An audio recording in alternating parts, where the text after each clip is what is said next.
Je voudrais simplement dire que, à nouveau, je crois qu'à la sortie, Cécile a organisé éventuellement encore des livres, si vous voulez, à propos de Saint-Paul en Grèce. On cherche toujours pour le service des réfugiés à nourrir des personnes et à soutenir des personnes, donc tout effort dans ce sens est positif.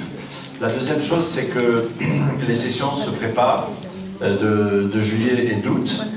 Vous êtes nos amis qui pouvaient d'abord venir aussi, mais aussi en parler, et il y a des tracts, ils ne sont pas que pour vous, ils sont pour être diffusés. Merci de nous aider à faire connaître cette proposition des sessions, et aussi rien ne vaut le bouche à oreille, voilà, pour faire court.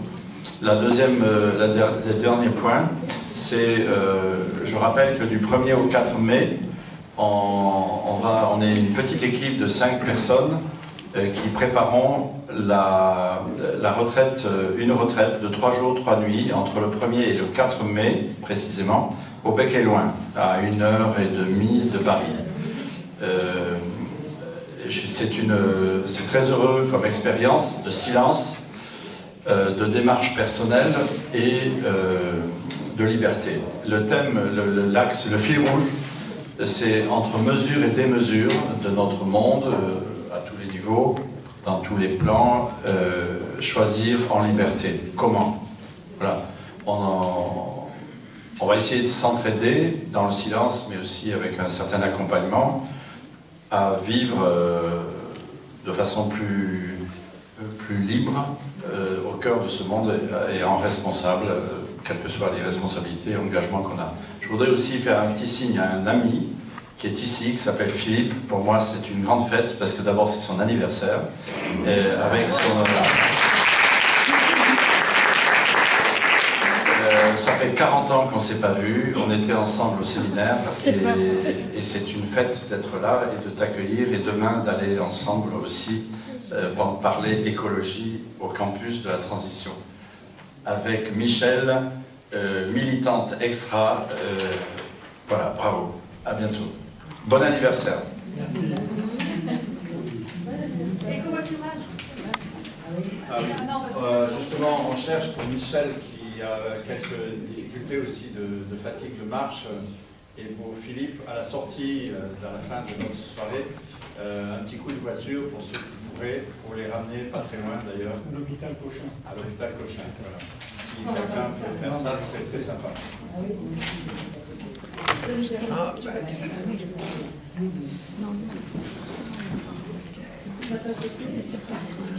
J'ai fait une bêtise là, oui. Ah oui, oui.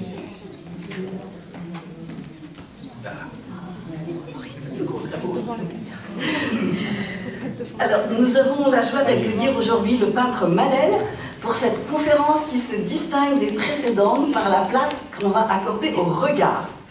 Un défilé d'images va nous immerger quelques minutes dans l'œuvre de Malel. Ensuite, avec Annick Gégère, il prendra le temps d'aborder 7 thèmes significatifs de son travail. Puis ce sera après à vous de jouer le moment des questions. Le tableau qui a disparu il y a quelques secondes s'appelle « Sur une chanson grecque ». Vous l'avez entendu aussi d'ailleurs, je pense, et c'est pas un hasard si Malel est avec nous ce soir. Attendez-vous à sentir souffler le vent d'Inoï.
Malèle, vous êtes né en 1958 à Paris, vous avez grandi, vous avez reçu une éducation catholique, vous aimez peindre et dessiner depuis l'enfance.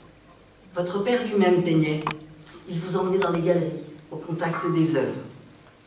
Après une grande école de commerce, vous êtes parti aux États-Unis faire un MBA. Tout vous destinait à une belle carrière dans les affaires. Mais vous avez décidé, avant de vous lancer dans cette voie toute tracée, de vous consacrer 1 an à la peinture pour voir si vous pourriez non seulement en vivre, mais surtout y vivre. Vous êtes alors entré dans l'atelier du peintre et portraitiste McAvoy pour étudier le nu et le portrait. Vous avez aussi appris la gravure à l'eau forte dans un atelier de Montparnasse. Après cette année d'apprentissage et de solitude, vous vous lancez sans retour sur la route de la création artistique. Vous remportez en 1986 le premier prix de la ville de Paris pour votre gravure Le Catalan. Entre-temps, vous vous mariez. Le couple est une source d'inspiration essentielle dans votre œuvre. Votre femme et vous donnez vie à 4 filles. Vous travaillez dans 2 ateliers, l'un en Normandie et l'autre sous les toits à Paris. Vous tracez votre route sans vous soucier des courants de l'art contemporain. Fra Angelico, Rembrandt, Grunewald, Ingres, mais aussi Chagall, Picasso, Pollock, Stahl, Vieira da Silva. Vous savez choisir vos maîtres. Vous êtes portraitiste de gens connus ou inconnus que vous saisissez dans leur monde familier. Cet art du portrait s'ouvre à l'universel dans l'immense toile appelée La Rencontre, une commande du curé de la Trinité. Nous prendrons le temps de la contempler. Un autre de vos grands thèmes est le paysage. Vos couleurs sont éclatantes, elles proclament la joie. Vous peignez des prairies, des rivières, des chemins, des arbres, des fleurs. Souvent, 1 ou 2 silhouettes les habitent, les orientent. La tristesse, la douleur, la révolte ne sont pas vos ressorts. Votre peinture n'en est pas moins forte pour autant. On vous définit comme le peintre de la joie. Elle est la force majeure, selon le philosophe Clément Rosset. En aventurier des couleurs, vous ne vous êtes pas contenté de maîtriser la peinture et la gravure. Vous vous élancez vers d'autres matériaux et d'autres techniques. Vous réalisez votre premier vitrail en 1994 pour le noviciat jésuite de l'Arbalétière. Bien d'autres suivront. Vous dessinez aussi des cartons de tapisserie qui sont réalisés par l'atelier 3A de Pantin, qui utilise les fibres les plus diverses pour des œuvres au toucher et au relief extraordinaire. Votre peinture est louange. Elle s'abreuve à la parole de Dieu. Le dernier étage de votre maison est un oratoire. Vous y montez prier et y animez des groupes de prière. À côté se loge votre bibliothèque spirituelle qui nourrit votre prière. Rencontrer l'autre, donner des catéchèses, témoigner de votre foi, c'est aussi essentiel pour vous que respirer ou peindre. Ce sont les visages de la lumière.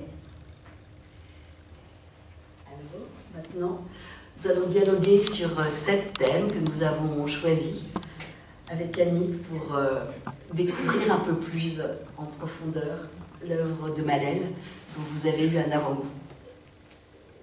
Merci Valérie, et je prends donc le relais pour essayer de questionner Malèle sans le laisser non plus prendre trop de temps sur chaque question, parce qu'on a expérimenté qu'il a beaucoup de choses à dire, donc on va essayer de faire ça au mieux. J'ai mis ma montre sur la table. Voilà, comme l'a dit Valérie, on a choisi 7 thèmes ensemble, et le premier qu'on a envie d'aborder, c'est celui de la rencontre. La rencontre, parce qu'en discutant avec Malèle, c'est un point qui nous a paru clé dans son œuvre de peintre, dans sa relation avec le modèle. Et j'avais envie de commencer par une question, du coup, Malèle. Souvent, on pense que les artistes ont une sensibilité surtout au beau. On se demande, on a entendu à la messe tout à l'heure parler d'image. Un tableau, c'est en un sens une image, et ça n'est pas une image du tout, c'est beaucoup plus qu'une image. Il y a la question de la ressemblance qui se pose. Tu fais aussi des portraits, donc on va en parler tout à l'heure. La mise en valeur de la personne, mais toi tu parles de rencontre. Alors est-ce que tu peux nous dire ce que ce mot veut dire pour toi et comment il s'intègre à ta vie de peintre dans l'ensemble de ses composantes? Je crois que si on regarde un tout petit peu, je vais dire un mot sur l'aspect de la commande, pour parler de la rencontre, je crois que si on regarde l'histoire de la peinture sur 500 ans, il y avait une chose qui m'a frappé, c'est que si on demandait à nous tous ici présents, on nous donnait 5 minutes pour que chacun, sur un petit bout de papier, écrive les 10 grands tableaux qui ont fait l'histoire de la peinture, eh bien, nous serions assez surpris de constater que sur 500 ans, globalement, les personnes évoquent toujours les mêmes tableaux. Ils vont toujours évoquer la Chapelle Sixtine, la Nuit mystique de Gand, les Nymphéas de Monet, etc., etc., un tableau d'Ingres, les Ménines, voilà, tous ces tableaux-là. Or, une chose qui m'avait frappé, c'est que par rapport justement à la rencontre qui en découle, c'est que toutes ces grandes œuvres qui ont façonné notre histoire, en tout cas européenne, eh bien, ce sont toutes des œuvres de commande.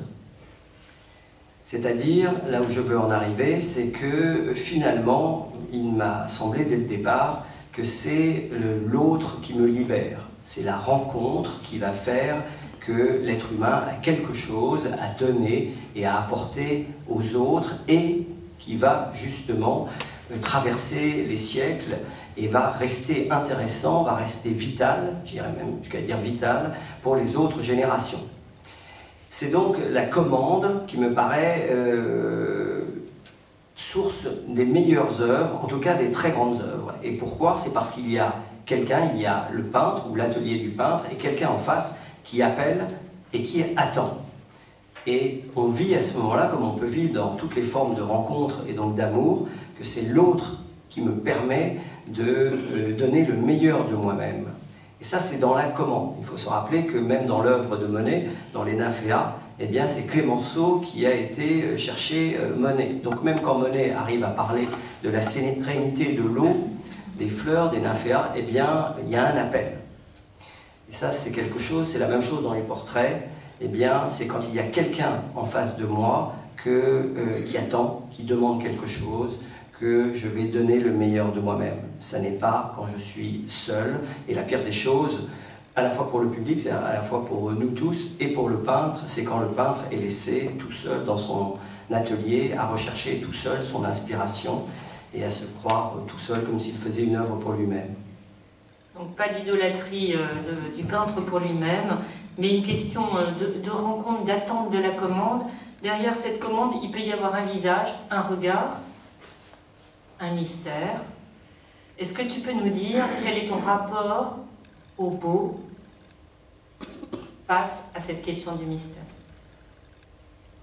Je vois que au départ, j'allais copier au Louvre ou dans les ateliers, mais j'imaginais bien, en voyant tout ce qui avait été fait dans les musées, sur, encore une fois, 500 ans de peinture depuis Van Eyck, eh bien, je voyais bien que, au risque d'en choquer peut-être certains, c'est quand on aborde le thème de l'homme, de l'être humain, eh bien, qu'on apprend le maximum de choses.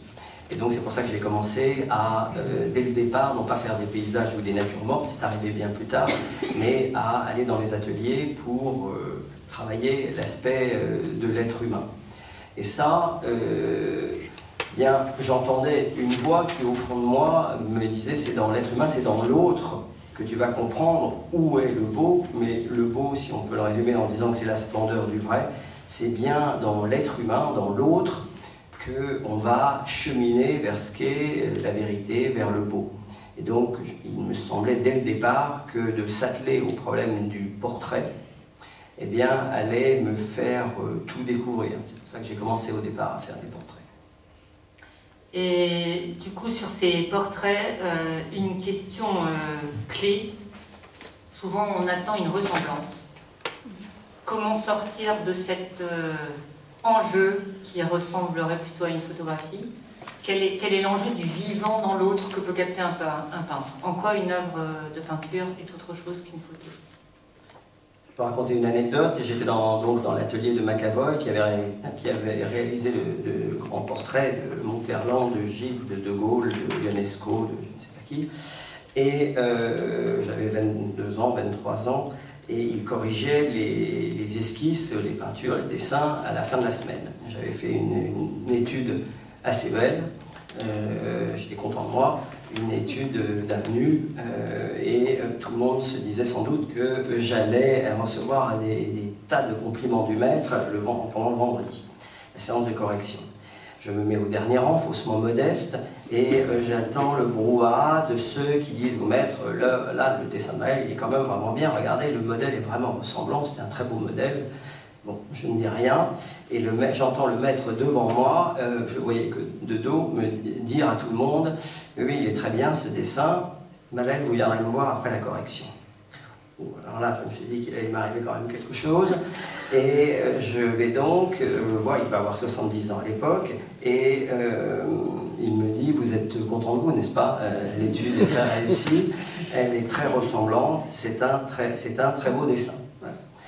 Vous êtes content de vous. Alors je bafouille quelque chose, je me doutais bien qu'il allait y avoir un retour de bâton, et il finit par me dire, oui, c'est très ressemblant.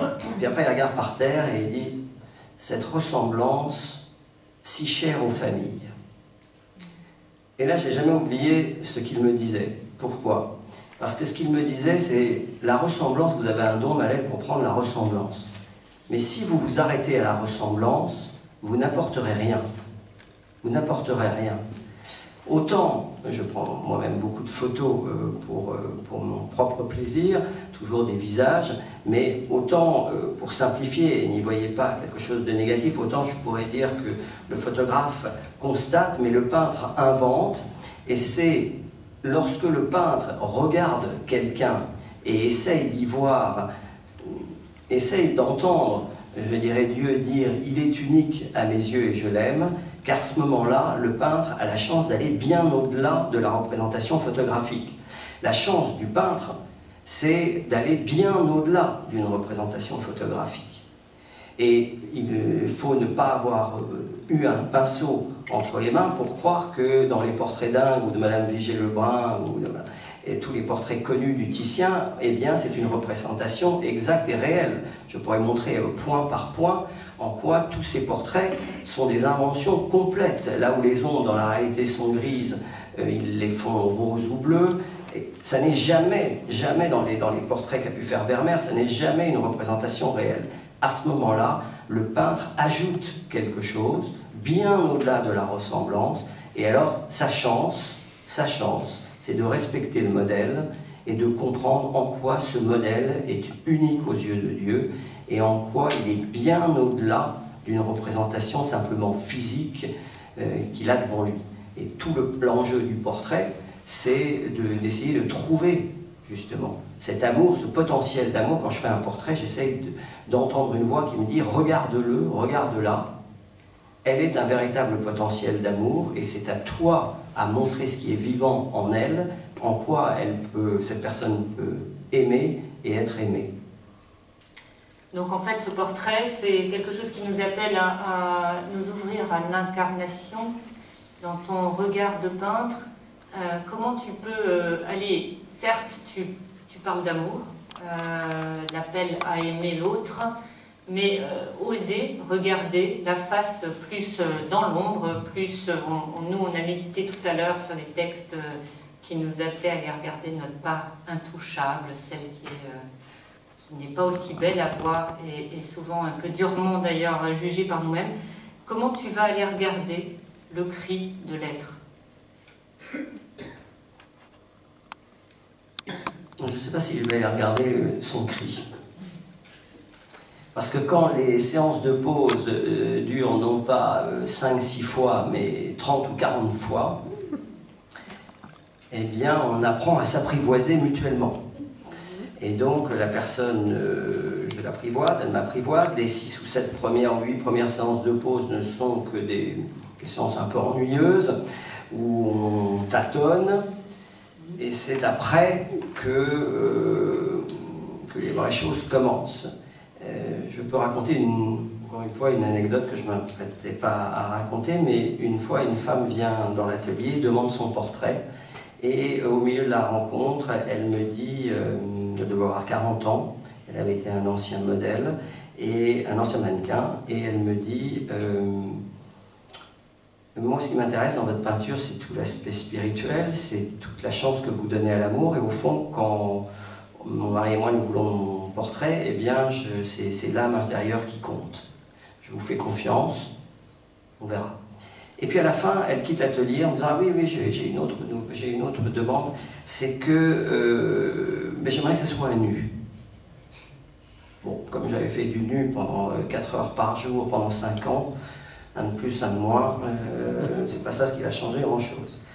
Donc je commence les séances de pause, et une dizaine de séances de pause, je me disais il faut quand même faire un nu très beau, esthétiquement très beau, cette femme est très belle, et donc voilà, on fait des pauses à droite, à gauche, debout, assis.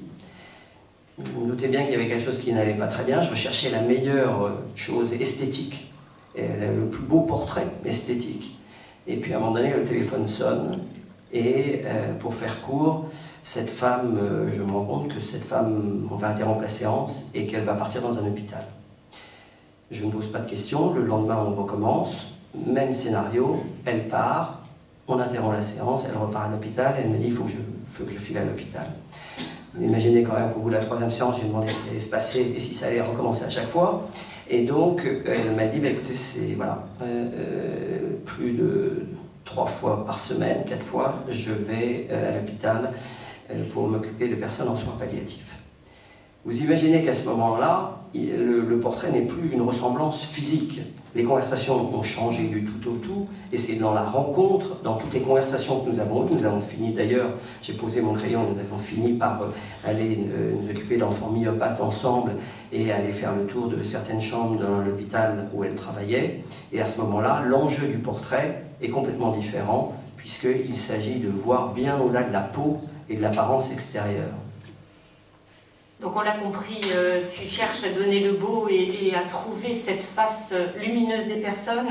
Ça nous amène vers notre thème sur les couleurs et cette corne d'abondance des couleurs que tout le monde a pu observer hein, dans les minutes de silence qu'on vous a proposées en démarrage avec toutes les peintures de Malel, peinture et tapisserie. Alors cette couleur, est-ce que c'est un défi? Quel est le sens d'avoir autant de couleurs qui soient nécessairement malaxées sur chaque œuvre? Je crois que si Dieu avait eu envie de créer un monde monocolore, il l'aurait fait. S'il avait eu envie de ne créer qu'un seul animal, il l'aurait fait, peut-être un chevreuil ou un poulet, mais il en a créé des tas. S'il avait voulu créer une seule fleur, il l'aurait fait. S'il nous a donné plein de couleurs, je me dis depuis le départ, c'est pour nous en servir. Lorsqu'il m'arrive de... Je pense que la meilleure explication que je peux donner sur les couleurs, c'est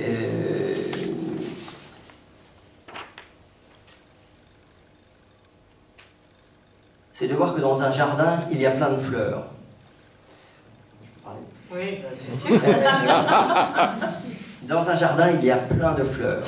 J'aime le thème des fleurs, et qui est concomitant au thème des couleurs pour la raison suivante, c'est que les fleurs me rappellent ce que je pouvais vivre dans les groupes de prière. J'ai eu la chance d'animer un groupe de prière pendant 22 ans avec des garçons avec lesquels nous avons commencé quand ils avaient 16 ans et on a terminé le groupe quand ils en avaient 40, 41, toutes les semaines.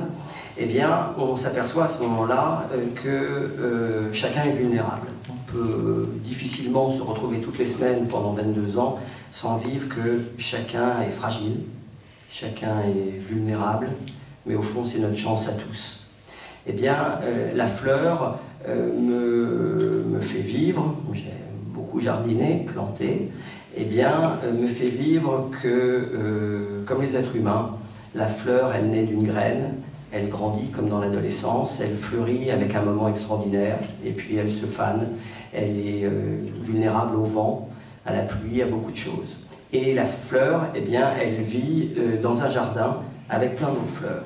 Donc j'aime le thème du jardin et des fleurs surtout parce qu'il me rappelle les familles, les groupes de prière, les associations, où eh bien, nous vivons tous en harmonie les uns avec les autres, et où nous avons tous à vivre différents, uniques, chacun, comme les fleurs vivent dans un jardin, chacune fragile, l'une à côté de l'autre. Et les fleurs, elles ont des couleurs différentes, et elles me rappellent que nous, aucun de nous n'aime être réduit à une seule facette de nous-mêmes. Nous rêvons de dire aux autres, vous savez, vous avez beau me connaître, j'ai beau être votre conjoint, j'ai beau être ta fille, j'ai beau être ton père, j'ai beau être ton meilleur ami, eh bien nous rêvons de dire aux autres, croyez-moi, je vaux mieux que tout ce que vous savez de moi. Eh bien ça, c'est parce que les autres ont tendance souvent à nous réduire à une seule facette de nous-mêmes. C'est facile de réduire quelqu'un à une de ses caractéristiques. Eh bien les couleurs, en fait, dans certains portraits ou dans certaines toiles imaginaires, il y a plein de couleurs, notamment quand je fais les ciels de toutes les couleurs, je suis animé par une chose, c'est de dire, rappelons-nous tous que nous changeons sans cesse. Nous sommes terriblement variés. Nous avons une histoire composée de tellement de couleurs, tellement de couleurs. Notre histoire, elle est très compliquée, elle est très complexe dans le bon sens du mot. Je suis fort de tellement de souvenirs, j'ai tellement de choses à vous dire. Et je suis animé par ça quand je peins. Je ne suis pas fait pour faire des tableaux monocolores, parce que je veux célébrer par toutes ces couleurs différentes, qui recherchent à être en harmonie, à quel point moi je suis fort de 1000 cadeaux que le Seigneur m'a fait, mais celui qui est en face de moi aussi. Et je pourrais citer la phrase de Mozart, à qui on demandait qu'est-ce que c'est que de créer de la musique. Et bien, il disait créer de la musique, c'est tout simplement trouver deux notes qui s'aiment. Bien, pour la musique, pour la peinture, c'est essayer de trouver 2, 3, 4 couleurs qui s'aiment, les unes à côté des autres. Voilà, donc on est loin effectivement du monochrome un peu plus asiatique souvent, enfin chinois en l'occurrence souvent. Mais une couleur qui dit la patte du vivant. De notre côté, on va passer à cette vitalité du couple. Valérie l'a mentionné au départ. Le couple est important dans ta vie. Il est important par le couple que tu as formé avec ton épouse et il est important dans ta vie de peintre. Est-ce que tu peux nous dire un petit peu quel est cet enjeu du couple pour toi sur ces deux plans différents? Enfin, les deux plans, je ne te parle pas, on n'est pas sur la question de l'intime, mais sur la question de l'évolution en tant que peintre, de ce rapport à peindre le couple et l'enjeu du couple, parce que tu as vécu aussi une vie de couple heureuse, et que pour toi, ça renvoie toujours à ce bonheur que tu veux dire par la peinture. Il m'arrive régulièrement d'avoir des parents qui m'envoient leurs enfants quand ils ont 16 ans, 18 ans, 20 ans, et qui... je dirais avec humour, font une petite crise et ont envie d'être artistes. Donc je les invite dans l'atelier, nous parlons ensemble, je leur montre mon atelier et j'essaie de voir ce qu'ils ont dans leur trip pour voir s'ils vont arriver à être comédiens, musiciens, peintres, parce que c'est une énorme différence entre le faire comme un hobby et le faire comme un métier à temps plein. Ce que j'essaye là, en voyant ces adolescents, c'est de voir à quel point, enfin en général il y en a 19 sur 20, j'ai envie de dire 29 sur 20 qui n'ont pas envie surtout d'être peintres à temps plein, ils n'ont surtout pas envie d'aller travailler à la BNP, chez AXA ou dans le groupe Lafarge. Donc ils fuient en réalité la réalité du terrain et ils s'inventent qu'ils vont être acteurs à temps plein, peintres et musiciens. En réalité là, il y a également peut-être un refus de la vie à deux, de la vie avec les autres et un repliement sur soi. Or, le couple, c'est... le couple, pour moi, eh bien, je le vis également dans la peinture quand on fait des cadeaux, quand on peint pour une communauté, pour quelqu'un, pour un conjoint. Quand on célèbre le couple, c'est l'autre. Eh bien, on est obligé de voir ce qu'il a de beau pour lui-même. Et au fil du temps, ça fait quand même 30 ans que je suis marié, eh bien, j'ai plutôt appris à vivre, et ça a rejailli sur ma peinture, que le couple, ça n'est pas la juxtaposition de deux plaisirs, Et il y a une différence entre un conjoint, l'amour de l'autre, et un partenaire. Le partenaire recherche toujours à avoir des goûts communs, des intérêts communs.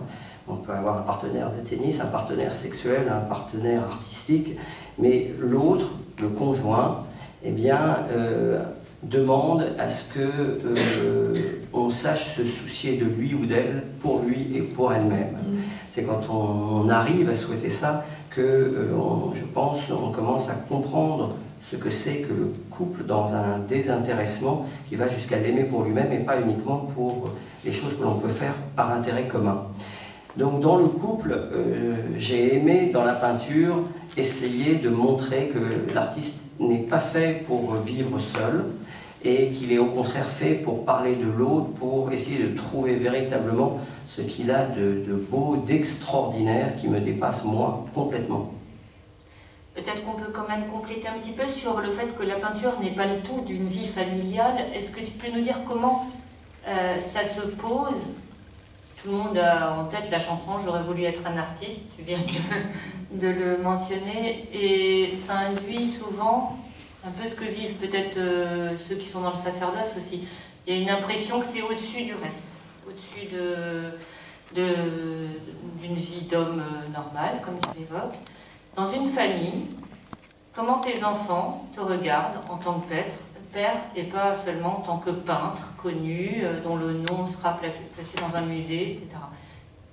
À quel moment cette capacité créative peut se mettre dans son atelier professionnel et s'abandonner quand on est dans la vie familiale? Ouais, il y a plusieurs questions. Moi j'ai envie de dire, je suis comme vous. Je suis comme un médecin, comme un notaire, comme un musicien, je dors, je mange, j'élève mes enfants.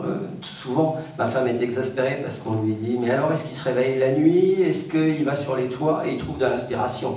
Elle répond « Non, il dort à côté de moi et il dort. » Je crois que c'est encore une fois pour lutter contre la solitude, puisque les vrais grands artistes ne sont pas des gens seuls. Je n'y crois pas vraiment. Et dans l'histoire, ça l'a montré. Eh bien, on vit avec les autres. L'artiste n'est pas différent des autres. Tu m'as parlé du sacerdoce. Je pense qu'on se rend à soi-même en tant que peuple de Dieu le plus mauvais service, et on rend auprès le plus mauvais service quand on va en faire des êtres complètement à part, des héros dont on va attendre une toute-puissance invraisemblable qui va nous faire beaucoup d'erreurs, n'est-ce pas?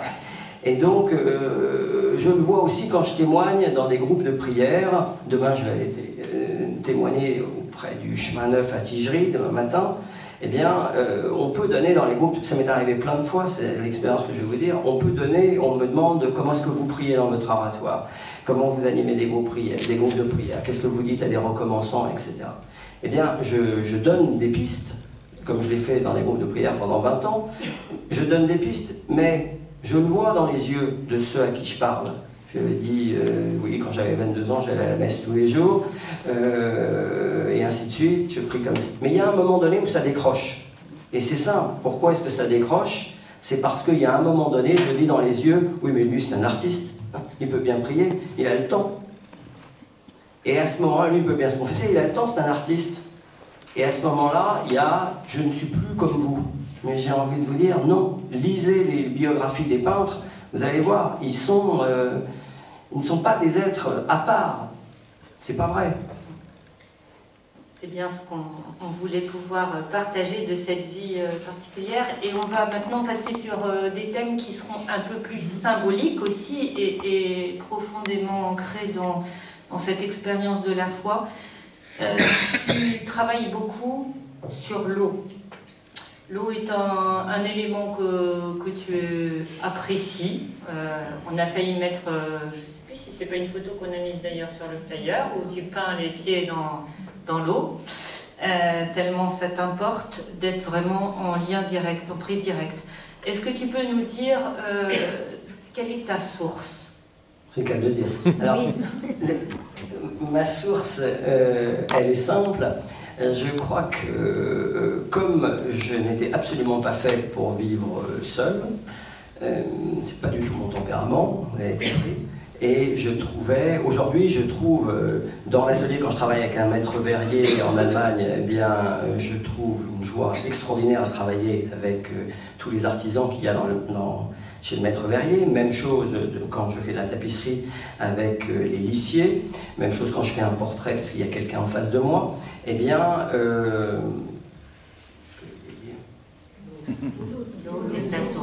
oui, la source, je voyais bien que en étant avec les autres, eh bien, nous avons à bouger, nous avons à comprendre que nous évoluons sans cesse. Et dans les groupes de prière que j'animais, eh bien, quand ça dure 20 ans, il faut quand même étudier.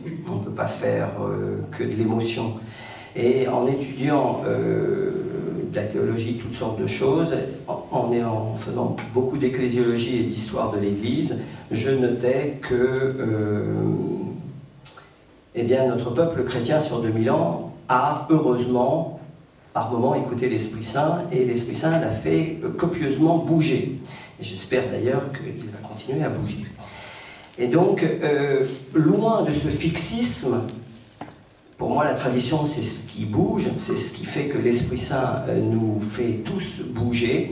J'ai été animé dans les groupes de prière, dans toutes les relations que j'avais, à voir à quel point nous bougions et nous avions tous à accepter de bouger. L'amour nous fait bouger sans cesse, et je voulais, par le thème de l'eau, eh bien, célébrer cet appel que l'Esprit Saint fait vivre en nous, à bouger, à nous laisser perpétuellement renouveler. Donc je vais dans les rivières, pendant 1-2 rivières pendant l'été, je prends des bottes, je mets mon chevalet au milieu de l'eau, comme tu l'as dit, et je suis médusé, il n'y a pas d'autre mot. Je prends ma toile et avec un crayon, je dessine les remous de l'eau qui part d'une source et qui va vers l'océan. Je suis plus attiré presque vers l'océan parce que il y a plus d'eau vers l'océan qu'à la source. Et l'eau, c'est ce qui vivifie tout sur son passage. C'est l'eau du baptême, c'est l'eau dans la nature. Donc l'eau me paraît le symbole de la vie. Et un peintre, mon rôle, c'est de célébrer la vie. Mon rôle, ça n'est pas uniquement de parler de moi et de donner en cadeau des choses qui désespèrent, qui font perpétuellement douter pour célébrer le doute pour le doute. Mon rôle, c'est de célébrer l'amour, c'est de dire ce que nous avons de meilleur à notre génération et à transmettre aux autres générations. Et l'eau, c'est le symbole de la vie, de ce qui vivifie et de ce qui bouge. Je suis fortement attaché. Alors, mon problème, c'est que contrairement à la musique, quand on écoute une symphonie, on a 42 minutes et là, ça bouge tout le temps. Moi, j'ai un problème, c'est que mon image, elle est fixe. Ça, c'est un énorme problème pour le peintre. Énorme problème. Alors, j'essaye de parler de l'eau avec tous les remous de l'eau. Et ça veut à chaque fois dire, bougeons, acceptons de bouger. Mais ce que j'ai dans le cœur quand je peins ça, c'est, Manel, il faut que tu bouges aussi dans ta vie. Dans l'amour que tu as pour ta femme, pour tes enfants, avec tes amis, change, renouvelle-toi et accepte que les autres bougent aussi. Donc je peux faire du bleu, du rouge, du jaune, encore une fois pour célébrer qu'il y a 1001 façons de le faire. Les couleurs qui varient, quand je fais de l'eau, c'est encore pour vivre moi-même qu'il y a 1001 façons de le faire. Mais je suis très attaché à cette vision de la tradition qui est tout le contraire du fixisme. Alors, avant de quitter le thème de l'eau, j'ai envie de te poser une question. Elle paraît peut-être un peu abrupte. Tu n'étais pas avec nous tout à l'heure. On a évoqué longuement le thème du fumier. Je te remets ça sur l'esprit de l'évangile du jour. Et je pense à une question. Où laves-tu tes pinceaux ? Quel est l'enjeu de cette eau sale qui peut partir, des couleurs dont on ne veut plus, pour des pinceaux neufs? Celle-là, elle n'était pas prévue du tout, vous vous en rendez compte? nous on s'est dit qu'il fallait quand même qu'on aille toucher un petit peu les parties difficiles. Parce qu'il a trop l'habitude de faire des conférences, alors on voulait déranger un peu. C'est gagné, on avait dit. Oui, on a gagné. On avait mitonné toutes les deux, celles-là. Mais le lavage des pinceaux, c'est une renaissance. Un pinceau libre. Bien, me vient ma réponse, qui n'en était pas une malheureusement, lorsque, interrogé un jour pour le jour du Seigneur, en direct, je précise que c'est en direct, c'est bien ça le problème, eh bien, à propos de la tapisserie que j'avais faite pour l'hommage aux frères de Tibérine. Comme mon groupe de prière allait souvent dans l'abbaye de Tamier, dont 2 des frères de Tibérine étaient originaires, lorsque les frères sont assassinés, je crée une tapisserie, une peinture que je vais après offrir à l'abbaye de Tamier, où l'on voit les 7 frères comme des silhouettes que j'ai peint en rouge autour de l'Eucharistie. Et 2 ou 3 ans ou 4 ans plus tard, donc pendant l'émission, il y a une émission du jour du Seigneur le dimanche matin sur le thème de la résurrection. Et il y a un jeune homme, le thème est sur la résurrection, on me fait parler sur est-ce que vous croyez dans la vie éternelle, monsieur Malel, est-ce que vous pouvez nous dire quelque chose? Et dans le fond, il y a cette tapisserie avec en rouge, donc l'horreur, la difficulté des frères assassinés autour de Jésus. Et il y a un jeune homme, de 15 ans, parce qu'on avait invité une école, il y a un jeune homme très gentil, je ne cherchais pas du tout à me mettre dans l'embarras, il l'a fait, mais qui lève la main et qui dit « Mais monsieur Malel, vous nous avez là parlé pendant plein de minutes, moi je suis d'accord avec vous que... » Donc c'était les 7 frères autour de l'Eucharistie. J'avais fait un tableau autour de...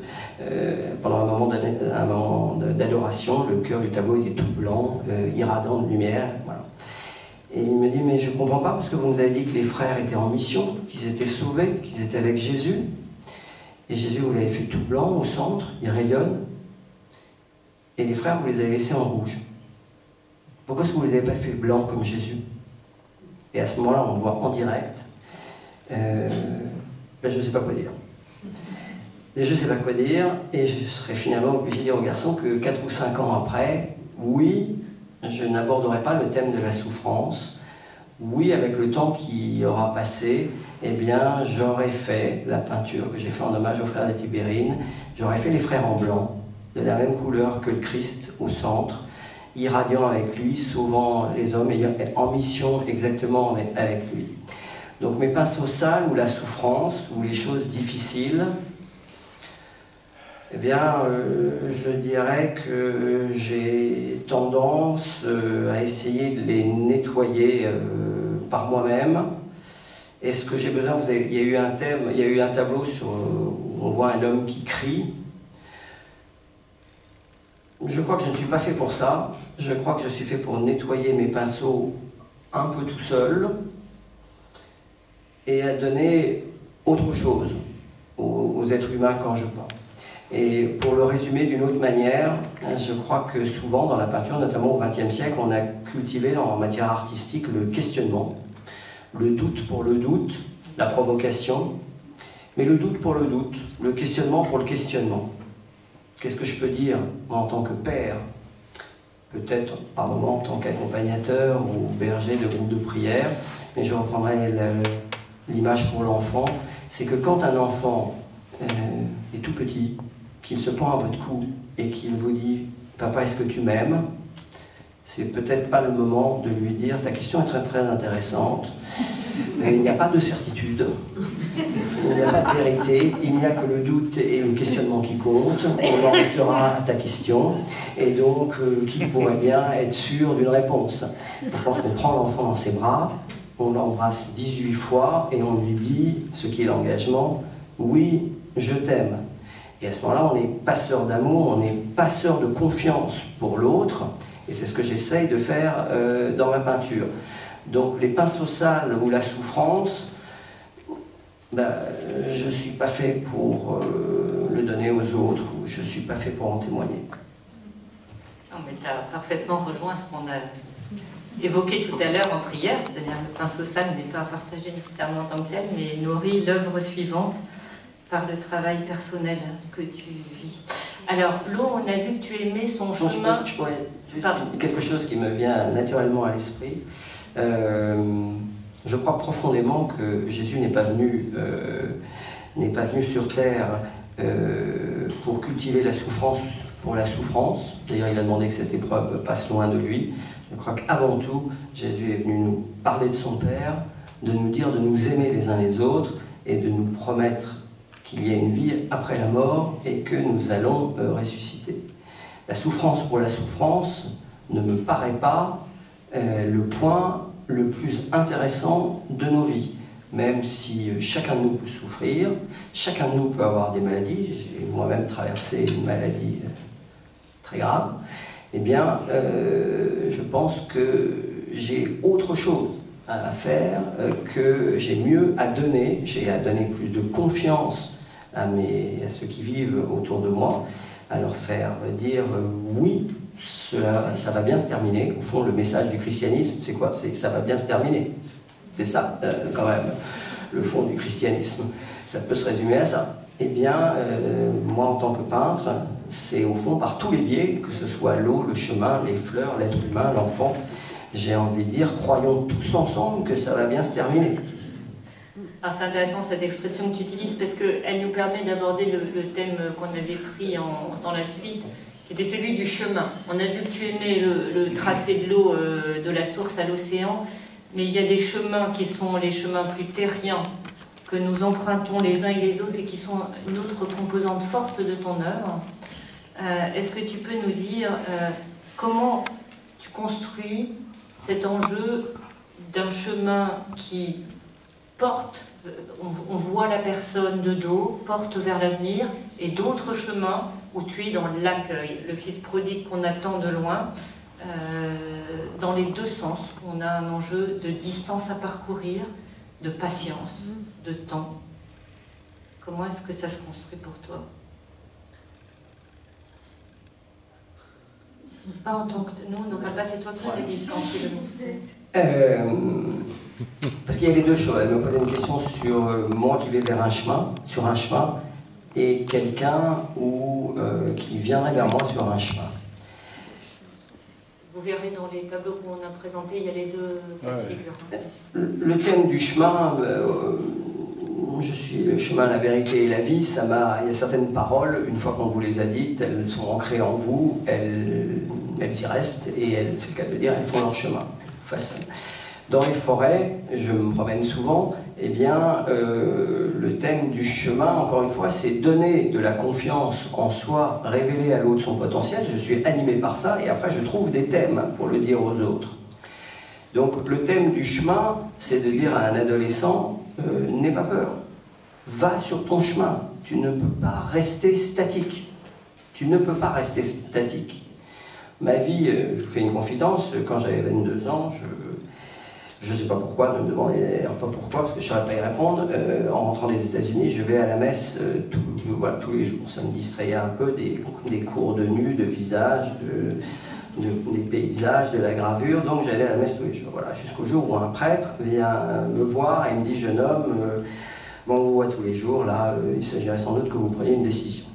Alors, moi, dit pas du tout, je ne le connaissais pas, et puis je voyais bien ce qu'il avait en tête, mais c'était pas du tout mon plan. Voilà.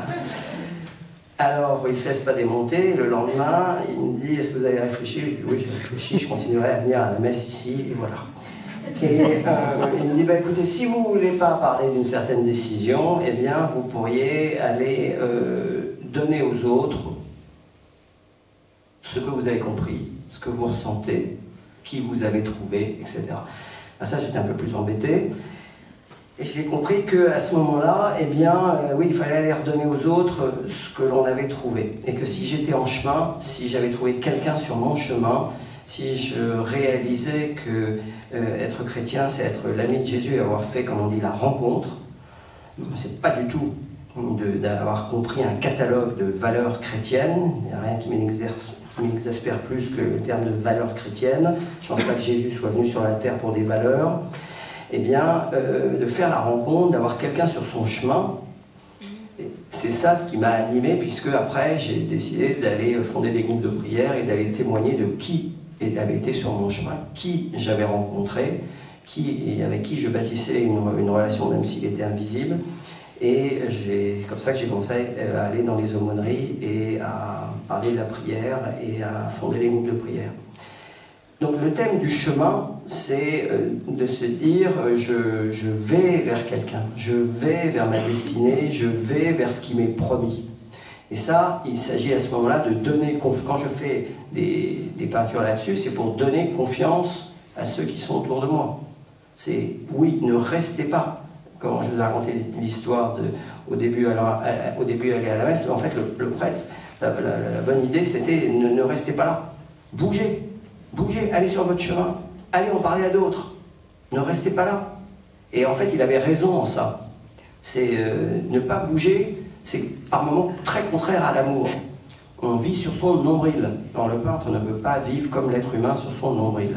Donc d'être sur un chemin, ça m'oblige à aller vers les autres, ça m'oblige régulièrement, une fois par mois, à animer des veillées à l'hôpital Necker. Vous êtes bienvenus, tous les bienvenus pour prier pour des enfants. Le 3e jeudi du mois, pour les familles et tous les enfants, le soir, eh bien, c'est d'être en chemin. Et l'autre chose, c'est la rencontre en sens inverse. Je crois que je vis profondément dans la prière et j'essaie de l'exprimer dans des tableaux sur la louange, de ne pas être dans le faire, dans simplement être activiste et d'entendre quelqu'un qui vient sur mon chemin et qui me parle, et à qui je dis, au fond, quand je commence mes moments d'oraison, eh bien, je lui dis, j'ai mis du temps, mais je finis par lui dire, parle-moi, parle-moi. Parce que moi, je peux faire une confidence dans la prière pendant très longtemps, eh bien, je crois que je saoule Jésus. Je crois que je suis tellement bavard, vous l'avez compris ce soir, que au bout d'un moment, en général au bout de 20 minutes, je l'entends me dire « mais tout ça je le savais, t'es absolument saoulant, et moi je ne peux pas en placer une ». Eh bien, dans la relation, s'il existe vraiment, il faut que je le voie sur un chemin, venant vers moi, m'attendant, mais venant vers moi, sur mon chemin. Et c'est ce que j'essaie de faire dans des peintures, pour montrer que je ne suis pas perdu au milieu de la forêt. Je vais vers quelque part. Et ce qui me paraissait important à signaler sur cette question du chemin, c'est que tu poses bien dans ton chemin de peintre, qu'il y ait des moments de silence, parce qu'on t'entend beaucoup parler de l'ouverture à l'autre, l'ouverture aux autres, mais il y a aussi des temps que tu prends pour te mettre en retrait. Ça me paraissait important de le signaler, que les deux thématiques sont quand même aussi fortes dans ta vie, même si pour l'instant on a entendu plutôt celle du collectif, entre guillemets. Mais comme le temps passe, c'était pas une question, c'était un commentaire que chacun sache, parce qu'on doit aborder notre dernier thème qui est quand même très important, qui est celui du Christ au cœur de ta peinture, qui se donne dans un enjeu pour toi de lumière. Est-ce que tu peux nous dire comment ça s'est ancré, ce thème d'un Christ que tu veux peindre? Tu veux peut-être commencer par nous expliquer un petit peu juste cette peinture-là, le corps mystique du Christ.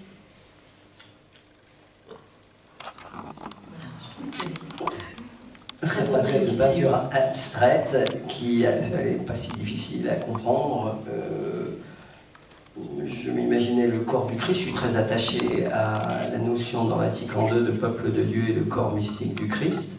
Et donc là, je voulais illustrer ce que je vous ai dit avec toutes les couleurs, c'est-à-dire le Christ, source de lumière au sens, source de chaleur, de rayonnement, dans toute la grande masse qu'il y a sur la droite du tableau, et tout autour de lui, eh bien, chacun de nous dans des couleurs, des formes différentes.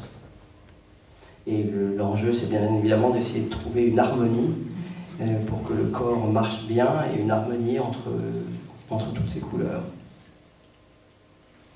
Donc je reviens à la question de l'ancrage de cette peinture dans laquelle tu oses t'engager vers cette peinture du Christ. On avait commencé par l'enjeu du modèle, de la rencontre à un modèle, en l'occurrence comment tu fais quand tu veux peindre le Christ? Quand il m'est arrivé de peindre cette énorme peinture de 8 mètres sur 8 pour l'église de la Trinité sur le thème de... On m'avait demandé en 8 mètres sur 8 donc de représenter quelqu'un d'environ 30 ans que quelqu'un, pas forcément chrétien, qui rentre dans l'église, qui pleure, qui pleure, qui est désespéré, qui apprend qu'il ou elle est malade, il ou elle a été licencié, il y a eu un deuil, il y a eu ceci. Eh bien, on me disait, c'est simple, la personne doit voir quelqu'un et avoir envie de se jeter dans ses bras, d'être aimé, d'être chéri, d'être réconforté. Et c'est le Christ qui prend mon fardeau, le Christ qui me comprend, le Christ qui sèche mes larmes. Et donc j'ai demandé à ce qu'il y ait un modèle qui m'inspirait d'un modèle, parce que Jésus, c'est au fond, qu'est-ce que c'est? Le christianisme, c'est pas la brise légère, c'est pas un concept, c'est pas une idée. Il y a quelqu'un qui est venu sur la terre et c'est incontournable, mais il n'est pas venu sous la forme d'un pissenlit ou d'un chevreuil, il est venu sous la forme d'un être humain. Et ça, c'est incontournable. En fait, les premiers apôtres, ils ont suivi quelqu'un.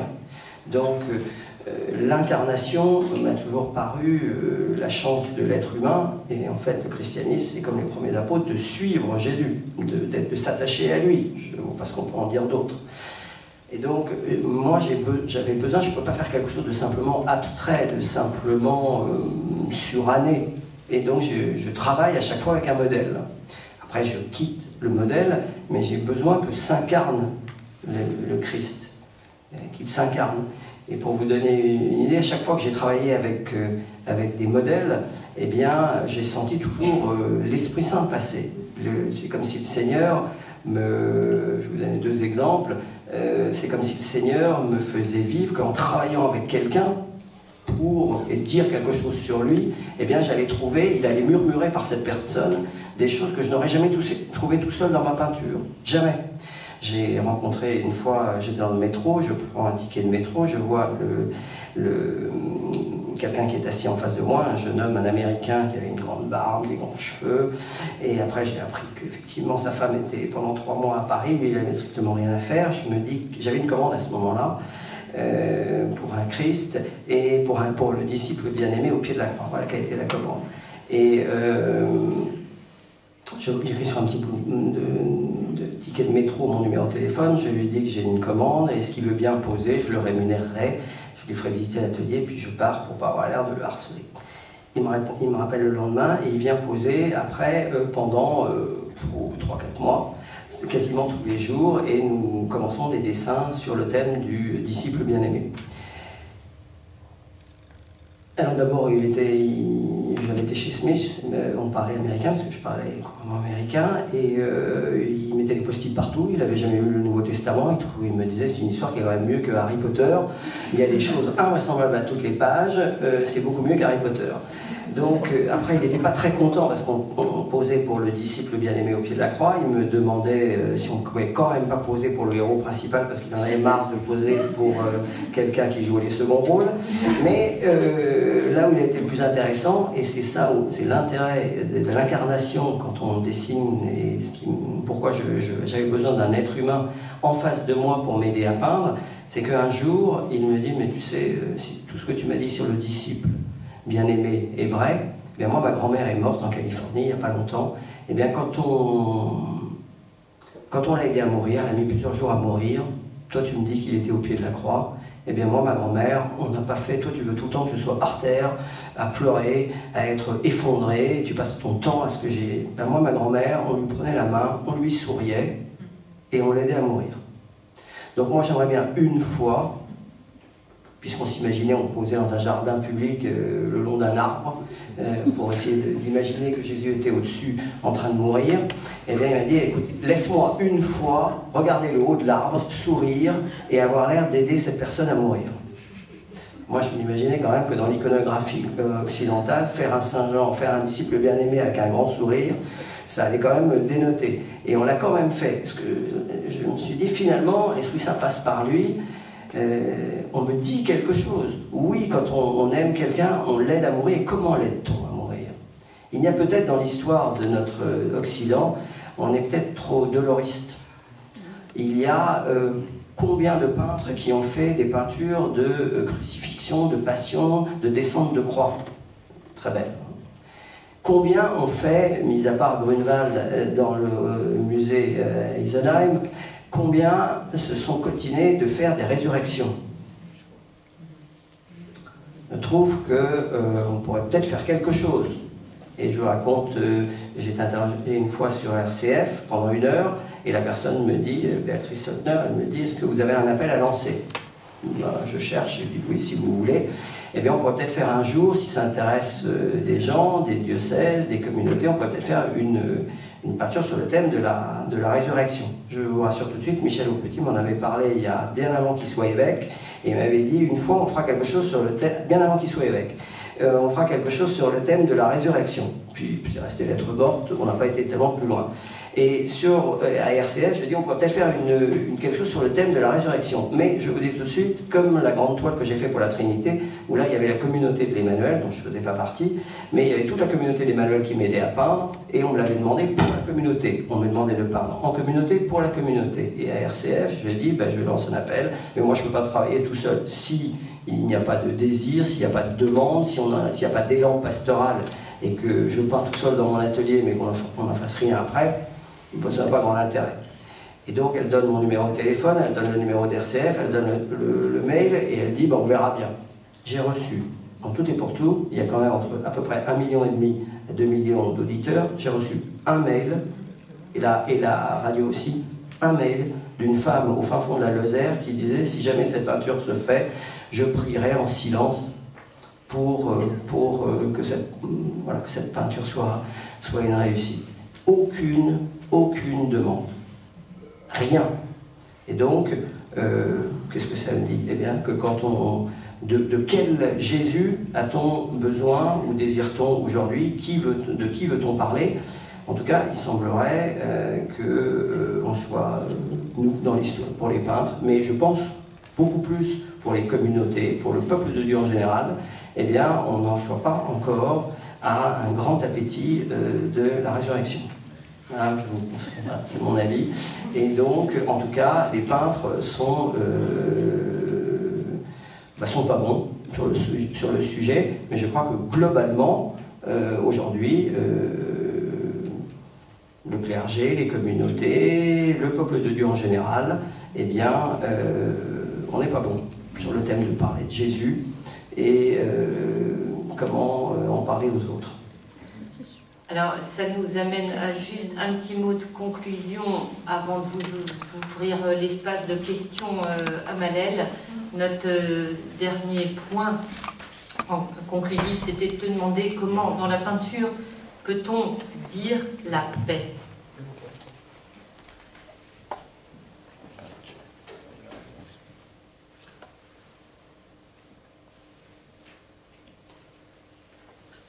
Moi, est-ce qu'on peut dire la paix? Et en tant que peintre, je crois que si je suis en paix,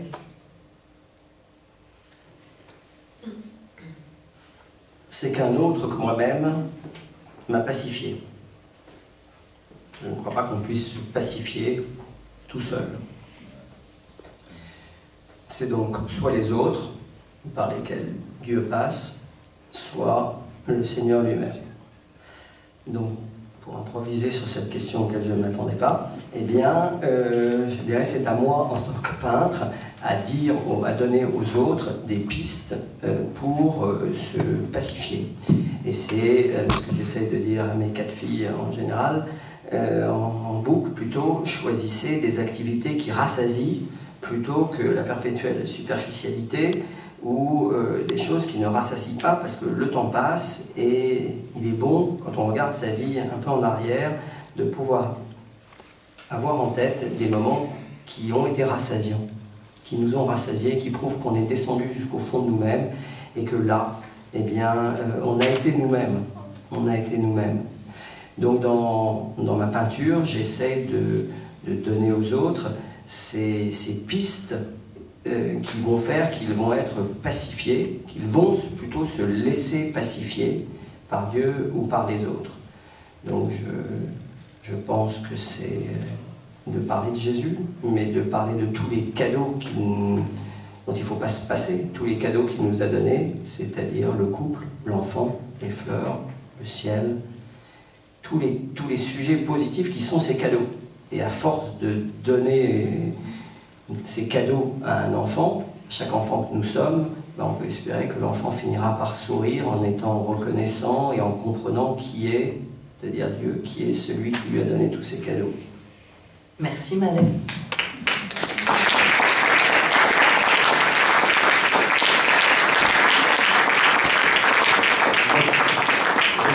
Pour les questions, et il faut poser des questions, pas faire de commentaires. Mais alors, je vais m'autoriser à faire la première avec un commentaire. Non, mais vous avez très bien expliqué tout à l'heure que vous avez montré beaucoup de dessins pour qu'on comprenne un peu ce que vous faites, pour qu'on donne du sens et bien comprendre ce que vous allez dire. Enfin, moi j'aime beaucoup tout ce que vous avez raconté, même les notes, le couple, le chemin, enfin, je ne vais pas être là pour en débattre. Mais quand Valérie m'a demandé de donner un coup de main sur le plan technique pour mettre de l'ordre, elle marchait à petits pas, non pas pour le travail à faire, mais par rapport au sujet, car c'est pas figuratif. Alors je travaille tout de suite sur le dossier pour mettre un peu d'ordre dans les photos, et puis je reviens vers elle, et c'est quand même curieux, ton peintre, la plupart de ses dessins sont bleus. Alors elle sait des surprises de ma réaction, et j'y ai pris goût. Alors j'ai une question à vous poser. Et pourquoi je lui ai dit ça? C'est parce que j'ai une coquetterie, c'est que je suis daltonien, et que le bleu, je vois bien. Et effectivement, c'est pour ça que quand c'est pas figuratif, je décroche très vite. Et là, j'étais surpris, mais dans tous les tableaux. Alors le bleu, c'est au sens large pour moi, parce que j'ai pas 50 couleurs dans ma tablette. Alors, je ma palette. Donc, avez-vous, ma question, c'est, mettez-vous du sens, à part le blanc, vous l'avez évoqué, mais est-ce que vous mettez du sens derrière les couleurs, et alors, particulièrement sur le bleu? Sur le reste, je n'ai pas vu. C'est une belle chemise bleue. C'est ma femme qui a mis.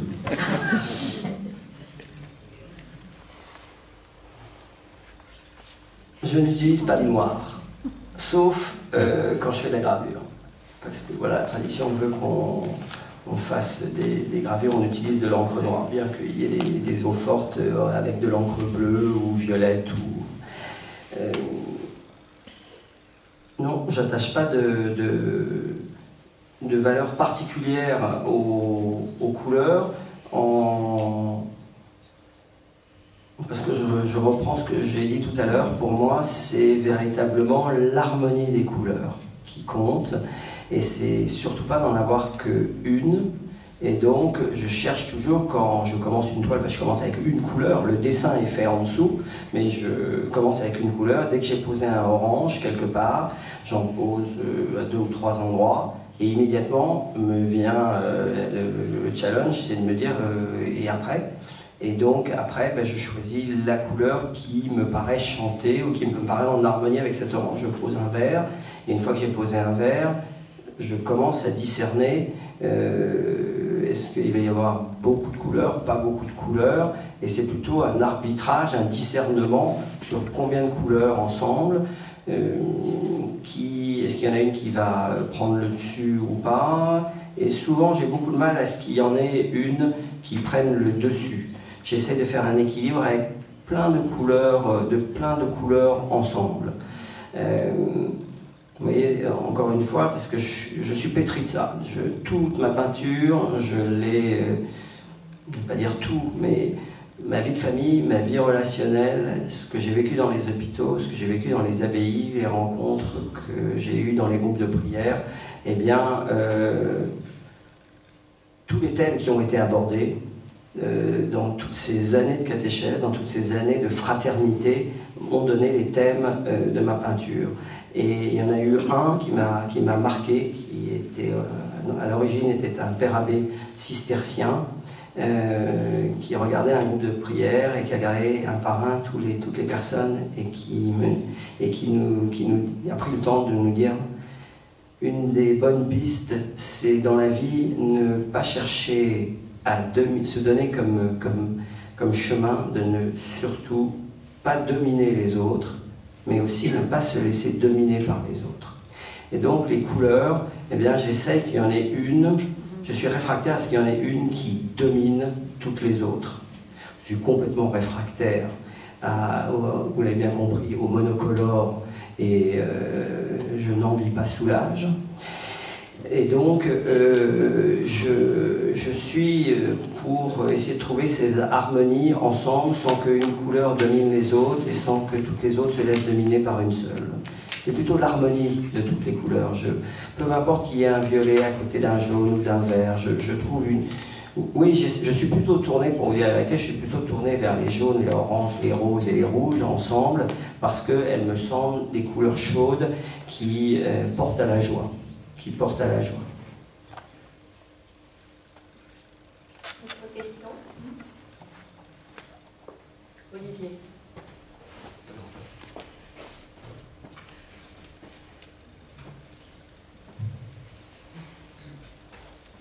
Merci Manuel. Ma question elle porte sur la tradition en peinture, les écoles de peinture, les écoles esthétiques. On a un peu l'impression que cette période que nous traversons, qui est la nôtre, il n'y en a plus. Les artistes se portent essentiellement eux-mêmes, sans école. Alors est-ce que c'est un signe de temps? Et si c'est un signe des temps, qu'en penser ou comment l'interpréter?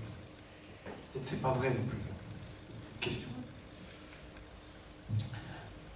Oui, il y a un historien d'art qui résume rapidement le XXe siècle en disant qu'on est passé d'un intérêt majeur pendant des siècles sur l'œuvre d'art. Quand l'œuvre d'art semble, à un certain moment, il ne faut pas généraliser tout, hein, quand l'œuvre d'art semble un peu plus fluctuante, comme si elle n'étanchait pas la soif de nos contemporains, eh bien, on voit un déplacement se faire sur l'artiste lui-même. C'est assez intéressant. On voit les personnes non plus s'intéresser au thème, à ce qui est dit dans la peinture, mais finalement se centrer sur l'artiste lui-même, la personnalité de l'artiste lui-même.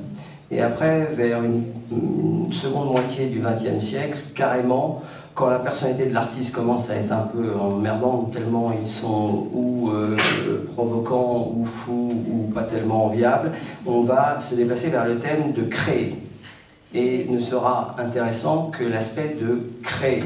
Ce qui va faire qu'aux États-Unis, à un moment donné, à la fin du XXe siècle, devant notaire, quelqu'un achète pour une somme non négligeable un acte de créer, et le notaire dit voilà, monsieur untel, monsieur Malel, artiste peintre, invente à voix haute une œuvre d'art, et monsieur untel achète ce moment-là, pour 100 000 $, peu importe, achète ce moment de création où l'artiste nous exprime ce qu'il a envie de créer. Voilà. On achète à ce moment-là le principe de l'œuvre d'art. Oui, les artistes sont plus seuls. Je pense que c'est une malédiction. Je pense que tu as bien compris que c'est ce que je pensais, que les grandes œuvres ont été faites quand il y avait un appelant et un appelé, et qu'aujourd'hui, notre mission à tous, je me mets dans la salle et pas ici, notre mission à tous, c'est de ne jamais laisser les artistes tout seuls. Jamais. Michel-Ange tout seul n'aurait rien fait. Ingres n'aurait rien fait si on n'était pas venu l'appeler à faire des portraits, et ainsi de suite. Même chose pour Tintoret, même chose pour... Enfin, je ne sais pas, c'est sans fin. Eh bien, nous avons une mission à ne pas laisser les artistes tout seuls, parce qu'à ce moment-là, ils vont être bridés, ils vont regarder leur nombril, et à force de parler de ça, il y a un autre thème que l'on n'a pas abordé, c'est qu'encore une fois, dans les très grandes œuvres, elles ne sont pas autobiographiques, les très grandes œuvres. Même dans les autoportraits de Rembrandt, la ronde de nuit, les grandes eaux fortes de crucifixion, c'est quand même, les autoportraits sont bien, mais c'est pas le meilleur de Rembrandt. Ce n'est pas quand l'artiste parle de lui-même qu'il est le meilleur. C'est même pas quand il parle de sa souffrance. Les gens adorent ce voyeurisme sur la souffrance de l'artiste. Heureusement, la plupart des artistes n'ont pas véritablement souffert. On se fait un mythe baudelairien de l'artiste qui meurt inconnu, pauvre et torturé. Ça n'est pas ça l'histoire de la peinture. Hein. Il y a Modigliani et Van Gogh, mais tous les autres à côté ne sont pas dans ce cas-là. Et donc l'artiste seul n'est pas le gage d'une très grande œuvre. Mais l'enjeu aujourd'hui pour moi, c'est pas l'artiste, c'est les autres. C'est nous tous ensemble. Autrefois, le prince, le roi, le parlement, tout ça commandait. Mais aujourd'hui, ce que je trouve, c'est qu'il y a un défaut de commande dans le sens, pire que ça, c'est que peut-être que nos contemporains ne savent pas quoi commander. Moi, très souvent, ça m'est arrivé plein de fois, aussi bien dans les communautés religieuses que dans des mairies, on dit « Monsieur Malel, vous avez toute la fresque dans la mairie, vous pouvez faire ce que vous voulez. Faites-nous quelque chose de joyeux. » Je dis « Mais quoi ? Quoi, monsieur le maire? Oh, bah vous trouverez bien. » Même chose avec des PRB ou même chose dans les communautés. On vous commande une Pentecôte. Oui, mon père, mais quelle Pentecôte? C'est quoi pour vous? Qui est l'Esprit Saint? Oh, bah vous avez qu'à aller lire Saint-Luc, je ne sais pas quoi, vous trouverez bien. Non, je ne veux pas faire, je ne suis pas appelé, je me sens que je ne suis pas appelé à faire la même Pentecôte pour un dominicain et un jésuite. C'est pas... On ne va pas plaquer la même chose pour tout le monde. Dieu ne passe pas pour chacun de nous de la même manière.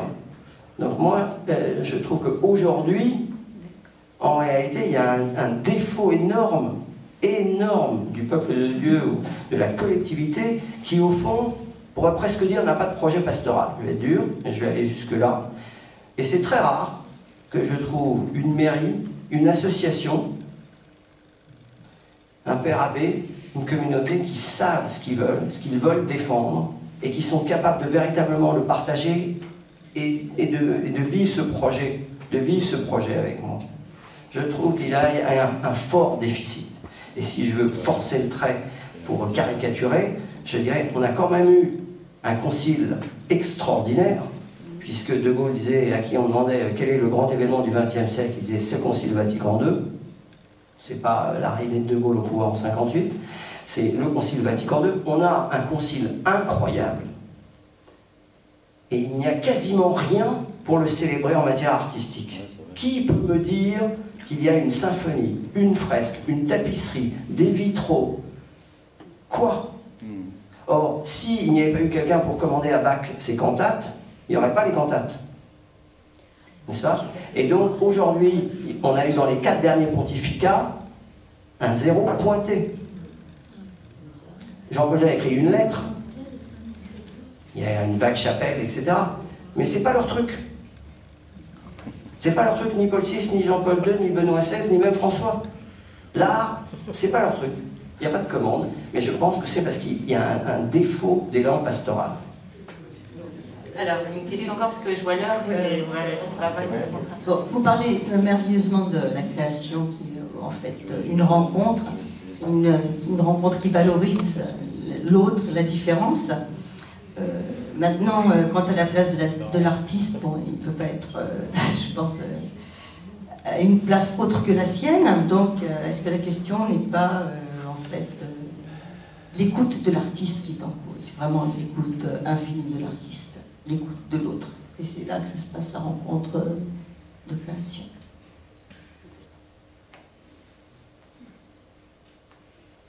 Non, je reste. Non, moi je reste sur ce que. J'ai pas envie d'être consensuel là-dessus. Je reste sur mon idée. C'est encore une fois, c'est tout ce qui se passe autour qui va nourrir l'artiste, à condition que tous les êtres humains, tous ceux qui sont avec lui, le nourrissent beaucoup plus qu'on imagine. Wagner ne crée pas tout seul. Mendelssohn non plus. Je suis pas Wagner, mais bon, je veux dire, on est à l'écoute de l'autre, et l'autre ne sait même pas parfois ce qu'il peut demander, ou ce qu'il peut... C'est l'artiste d'être un révélateur, et c'est là où il disparaît derrière cette création. Mais il ne pourra pas dire quelque chose s'il n'est pas d'abord appelé, et si après, les autres ne lui demandent pas... On l'appelle pour composer, on l'a connu les 6 derniers mois de sa vie en Angleterre, sinon il était connu comme singe savant, mais pas comme compositeur du tout. mais la plupart, c'est un peu dur à dire, mais la plupart des grands artistes ont tous été reconnus et archi-reconnus de leur temps. C'est donc le monde les a reconnus de leur vivant et le monde les a archi-reconnus, la plupart, 98%. Donc, ils ont quand même entendu. Le monde a quand même entendu. Après, pour moi, la vraie question, c'est quel est le contenu de ce que dit l'artiste. Et où est-ce qu'il trouve son inspiration? Où est-ce qu'il trouve? Dernière question. Olivier, je laisse les autres. Au niveau du rang d'Éric. Ouais, pardon. On peut reprendre Maurice en... Vous avez parlé du portrait. Quand vous étiez devant une personne que vous connaissiez ou ne connaissiez pas forcément, vous essayez de trouver une vérité en elle et une sincérité, que quelque chose se passait, etc. Et est-ce qu'il vous est arrivé d'avoir des personnes pour qui vous n'aviez pas franchement de la sympathie et que ça peut être transformé? Oui, vous voyez une personne aimée, même une personne qui vous est antipathique, je peux imaginer qu'elle est aimée, mais est-ce que vous arrivez à le trouver à force de la voir et de le connaître? Oui.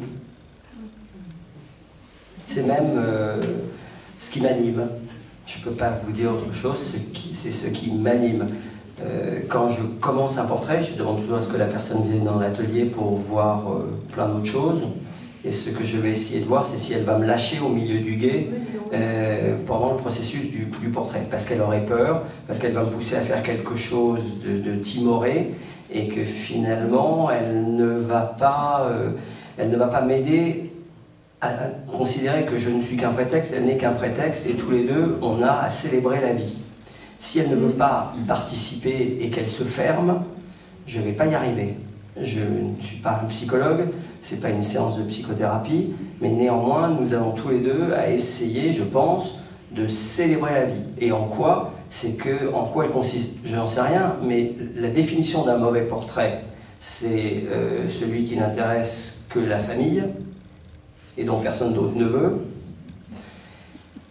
La définition d'un bon portrait, c'est de lever la main quand, dans une salle de vente, il y a un Vermeer ou un Ingres ou un Vigée Lebrun qui passe, ou même un portrait de Picasso ou un portrait de je ne sais qui, de Degas, parce que là, on s'en fiche que ce soit Madeleine ou Antoine. Mais là, on ne sait pas pourquoi, mais on veut vivre. Il y a des gens qui veulent vivre avec ce portrait chez eux. Mais s'ils veulent vivre avec ce portrait chez eux, c'est parce qu'ils ont besoin de vie chez eux, de vivant chez eux. Ils veulent un visage, et ils veulent souvent un visage heureux. On peut dire pendant des heures que le cri de Munch est formidable, on peut en faire des études dans les pavés entiers, mais est-ce que vous allez mettre le cri de Munch au-dessus de votre lit pendant 20 ans? Merci. On a deux questions encore. Elle est intéressante. On a deux questions encore et on aura juste 2 minutes. Je propose qu'on continue et qu'on ait de l'aide pour nettoyer la salle après, qu'on ne soit pas que deux, sinon on ne sera pas dans les temps pour la communauté. Vas-y. L'acte de création comme acte de foi. Qu'est-ce que vous pouvez nous dire là-dessus? Parce que la même question, alors je complète. Vous insistez beaucoup sur la rencontre, la commande. Est-ce qu'une page d'évangile, ça peut être une rencontre? Est-ce qu'on peut, à la façon ignatienne, est-ce que vous pouvez vous inspirer d'un texte de l'évangile pour transmettre cette rencontre? Comme Arcabas. Oui, bien sûr. Je dirais bien sûr au sens ignatien. Mon imagination travaille, l'esprit murmure en moi. Je prends, il m'arrive de prendre des textes ou avoir entendu des témoignages et m'en imprégner pour après essayer de trouver une manière, non pas de l'illustrer, mais de le communiquer, de le faire vivre à d'autres. Par rapport à la question juste d'avant, sur l'acte de création et l'acte de foi, le peintre Manessier était exaspéré quand on l'interrogeait sur quelle était la différence pour lui entre art sacré et art profane. toute son œuvre à partir du moment où, avec le poète Bournickel, à La Trappe, il avait vécu une conversion dans l'abbaye de La Trappe en 1942. Toute l'œuvre, en réalité, est une œuvre habitée. Et donc, il détestait qu'on cantonne une partie de son œuvre dans une partie profane et l'autre sacrée. Et on a l'air de dire, il y en a une qui est habitée par le Seigneur, pas l'autre. Je pense que je ne peux que témoigner de la même chose. Tout est acte de foi. Si je sens que de toute façon le Seigneur passe par moi du matin jusqu'au soir, pour le meilleur ou pour le pire, il m'habite. Donc l'acte de création me paraît un acte de foi, dans le sens où j'ai des talents, je vis, j'ai le Christ en moi, il est là tout le temps, tout va être pour moi acte de foi, jusqu'à par moments ne pas très bien savoir lui répondre, tâtonner. Ça sera un acte de création avec pas beaucoup de confiance en lui, je ne lui accorderai pas beaucoup d'attention, mais il va se glisser dedans quand même. Donc je peux vivre simplement que tout acte de création n'est que le miroir d'un acte de foi. Je ne sais pas si ça répond tout à fait à ce que vous voulez, entendre, mais... Je pense qu'il faut, Maurice, qu'on passe à la dernière. Oui, on fait la question. Moi, c'est pas une commande, mais c'est un appel à venir à créer quelque chose à Tinos. Je t'en ai déjà dit un mot là juste avant. Oui, non, mais quoi, je peux le dire tout de suite. Je rêve d'une manière d'exprimer un Christ cosmique où le visage, où le jeu entre le